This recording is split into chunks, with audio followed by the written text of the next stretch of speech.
ॐ श्री गणेशाय नमः। ॐ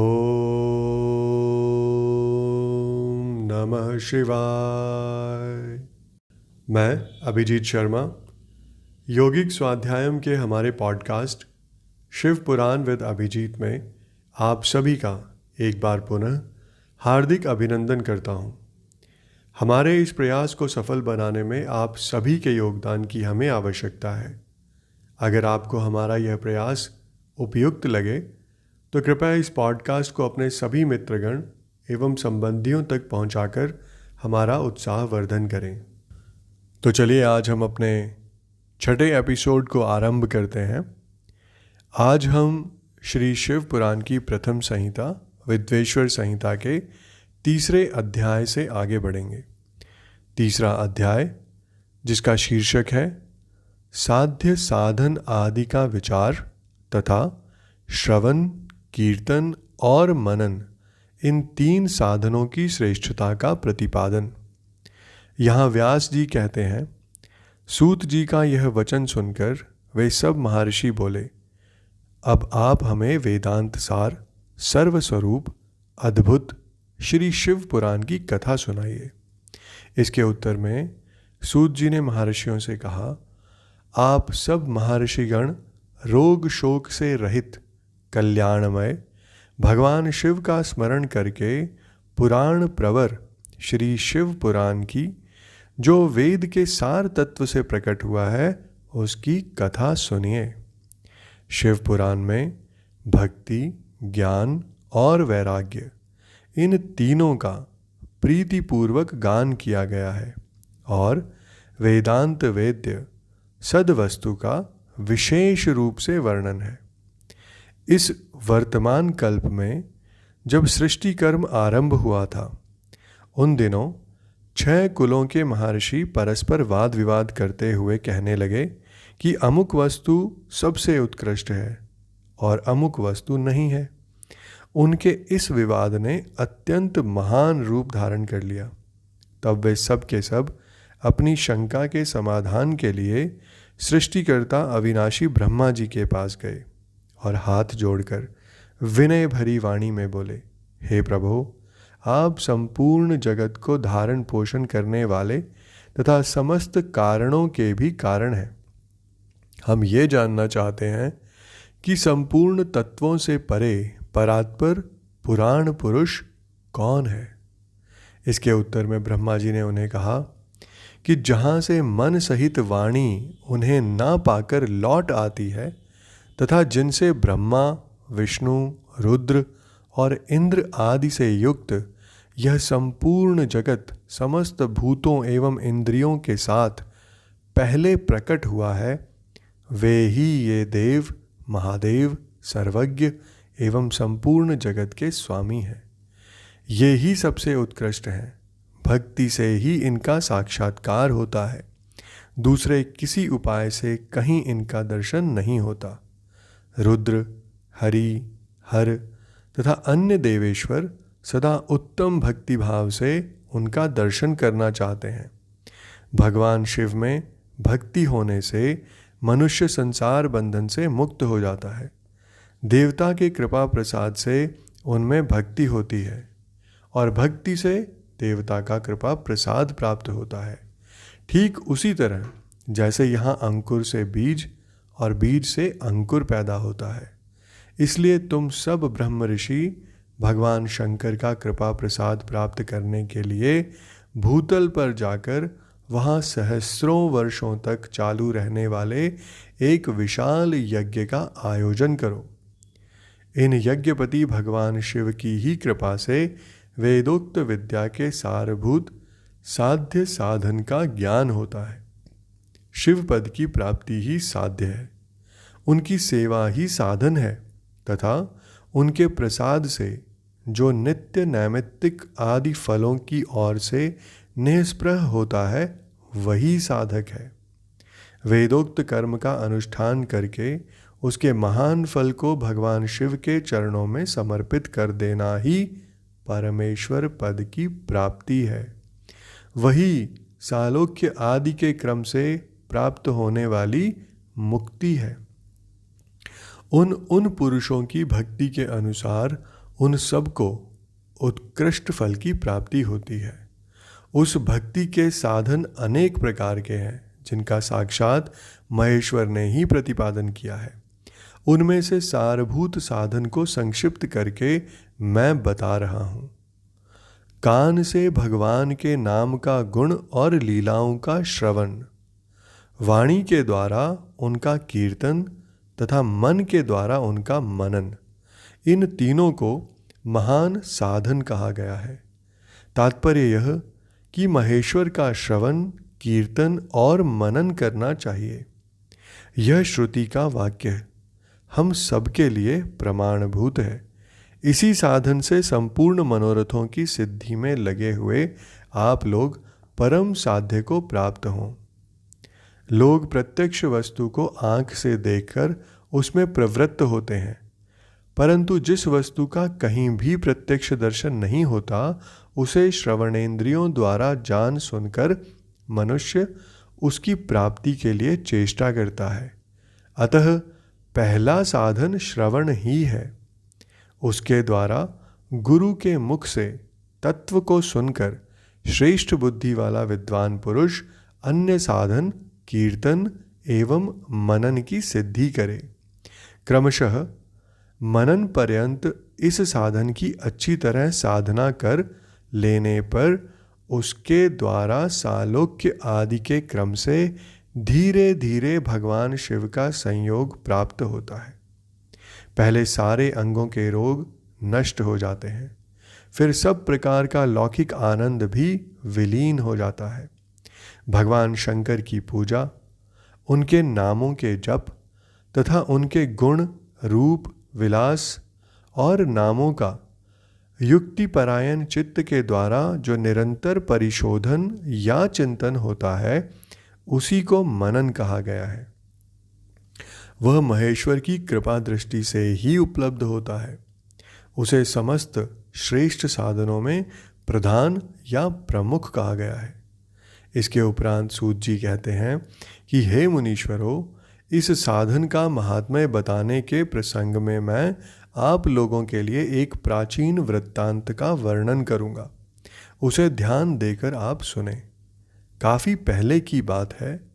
पराशर मुनि के पुत्र मेरे गुरु व्यास देव जी सरस्वती नदी के सुंदर तट पर तपस्या कर रहे थे।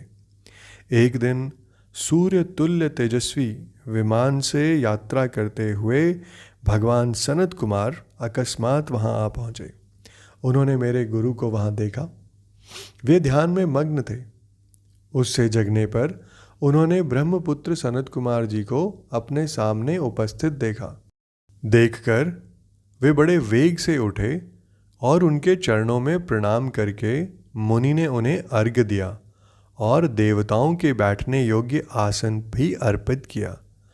तब प्रसन्न हुए भगवान सनत कुमार विनीत भाव से खड़े हुए व्यास जी से बड़े गंभीर वाणी में बोले, हे मुने, तुम सत्य वस्तु का चिंतन करो। वह सत्य पदार्थ भगवान शिव ही हैं, जो तुम्हारे साक्षात्कार के विषय होंगे। भगवान शंकर का श्रवण, कीर्तन, मनन, ये तीन महत्तर साधन कहे गए हैं। ये तीनों ही वेद सम्मत हैं। पूर्व काल में मैं दूसरे साधनों के संभ्रम में पढ़कर घूमता घामता मंदराचल जा पहुंचा और वहां तपस्या करने लगा। तदनंतर महेश्वर शिव की आज्ञा से भगवान नंदिकेश्वर वहां आए। उनकी मुझ पर बड़ी दया थी। वे सबके साक्षी तथा शिव गणों में स्वामी भगवान नंदिकेश्वर मुझे स्नेहपूर्वक मुक्ति का उत्तम साधन बताते हुए बोले, भगवान शंकर का श्रवण, कीर्तन और मनन, ये तीनों साधन वेद सम्मत हैं और मुक्ति के साक्षात कारण हैं। यह बात स्वयं भगवान शिव ने मुझे कही है। अतः ब्राह्मण, तुम श्रवण आदि तीनों साधनों का ही अनुष्ठान करो। व्यास जी से बारंबार ऐसा कहकर अनुगामियों सहित ब्रह्मपुत्र सनत कुमार परम सुंदर ब्रह्मधाम को चले गए। इस प्रकार पूर्व काल के इस उत्तम वृत्तांत का मैंने संक्षेप से तुम्हारे सम्मुख वर्णन किया है। इसके उपरांत ऋषि बोले, हे सूत जी, श्रवण आदि 3 साधनों को आपने मुक्ति का उपाय बताया है, किंतु जो श्रवण आदि तीनों साधनों में असमर्थ हो, वह मनुष्य किस प्रकार, किस उपाय का अवलंबन करके मुक्ति को पा सकता है? किस साधनभूत कर्म के द्वारा बिना यत्न के ही मोक्ष मिल सकता है, ये हमें बताइए। इसके उत्तर में सूत जी कहते हैं कि शौनक, जो श्रवण, कीर्तन और मनन इन तीनों साधनों के अनुष्ठान में समर्थ ना हो, वह भगवान शंकर के लिंग एवं मूर्ति की स्थापना करके नित्य उसकी पूजा करे तो संसार सागर से पार हो सकता है। वंचना अथवा छल ना करते हुए अपने शक्ति अनुसार धनराशि ले जाए और उसे शिवलिंग अथवा शिव मूर्ति की सेवा के लिए अर्पित कर दे। साथ ही निरंतर उस लिंग एवं मूर्ति की पूजा भी करे। उसके लिए भक्ति भाव से मंडप, गोपुर, तीर्थ, मठ एवं क्षेत्र की स्थापना करे तथा उत्सव रचाए। वस्त्र, गंध, पुष्प, धूप, दीप तथा पुआ और शाक आदि व्यंजनों से युक्त भांति भांति के भक्ष्य भोजन अन्य नैवेद्य के रूप में समर्पित करे। छत्र, ध्वजा, व्यजन, चामर तथा अन्य अंगों सहित राजोपचार की भांति सब सामान भगवान शिव के लिंग एवं मूर्ति को चढ़ाए। प्रदक्षिणा, नमस्कार तथा यथाशक्ति जप करे। आवाहन से लेकर विसर्जन तक सारा कार्य प्रतिदिन भक्ति भाव से संपन्न करे।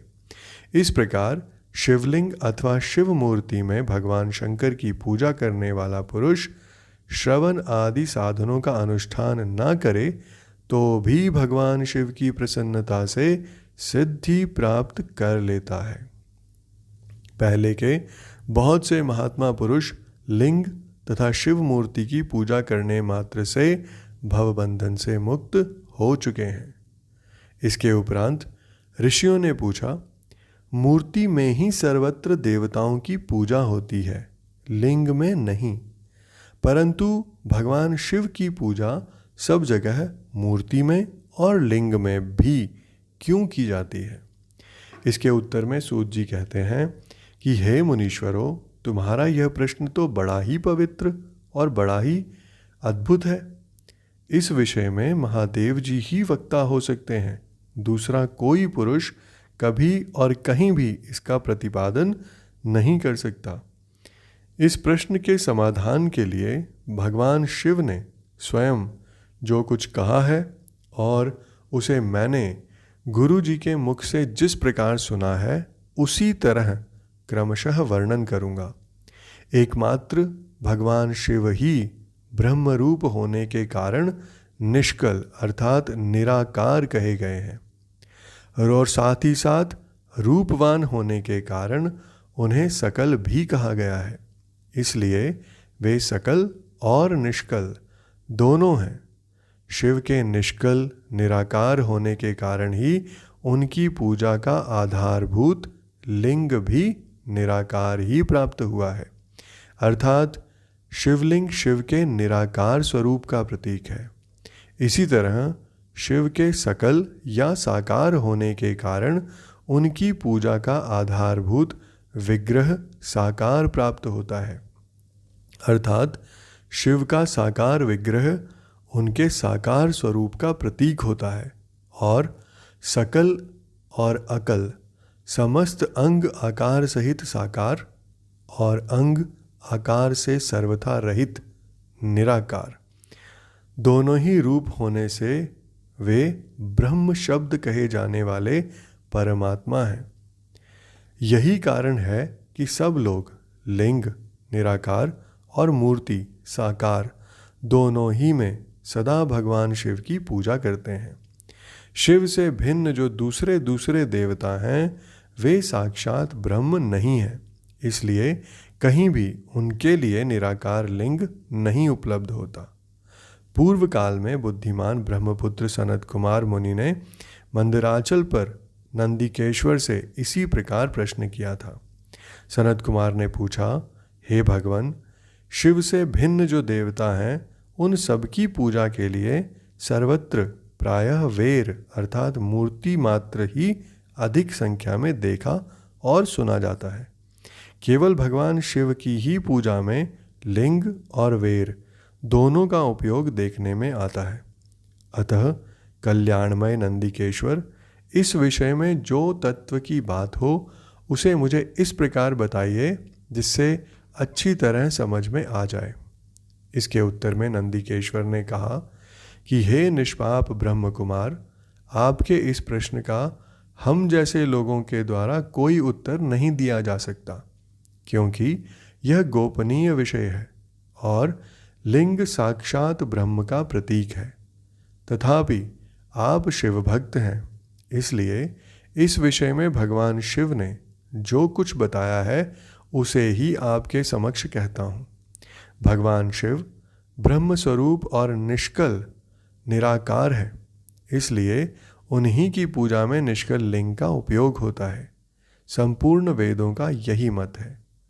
इसके बाद सनत कुमार बोले कि हे महाभाग योगेंद्र, आपने भगवान शिव तथा दूसरे देवताओं के पूजन में लिंग और वेर के प्रचार का जो रहस्य विभाग पूर्वक बताया है वह यथार्थ है। इसलिए लिंग और वेर की आदि उत्पत्ति का जो उत्तम वृत्तांत है उसी को मैं इस समय सुनना चाहता हूँ। लिंग के प्राकट्य का रहस्य सूचित करने वाला प्रसंग मुझे सुनाइए। इसके उत्तर में नंदिकेश्वर ने भगवान महादेव के निष्कल स्वरूप लिंग के आविर्भाव का प्रसंग सुनाना आरंभ किया। उन्होंने ब्रह्मा तथा विष्णु के विवाद, देवताओं की व्याकुलता एवं चिंता, देवताओं का दिव्य कैलाश शिखर पर गमन, उनके द्वारा चंद्रशेखर महादेव का स्तवन, देवताओं से प्रेरित हुए महादेव जी का ब्रह्मा और विष्णु के विवाद स्थल में आगमन तथा दोनों के बीच में निष्कल आदि अंत रहित भीषण अग्नि स्तंभ के रूप में उनका आविर्भाव आदि प्रसंगों की कथा कही। तदनंतर श्री ब्रह्मा और विष्णु दोनों के द्वारा उस ज्योतिर्मय स्तंभ की ऊंचाई और गहराई का थाह लेने की चेष्टा एवं केतकी पुष्प के शाप वरदान आदि के प्रसंग भी सुनाए। ये सभी प्रसंग हम अपने आगे के एपिसोड्स में पठन और श्रवण दोनों करेंगे। और इसके साथ ही हमारा आज का ये एपिसोड यहीं संपन्न होता है। मैं कल फिर आपके समक्ष उपस्थित होऊंगा हमारे अगले एपिसोड के साथ। आप सबका मुझे इतने धैर्य एवं ध्यान से सुनने के लिए बहुत बहुत धन्यवाद।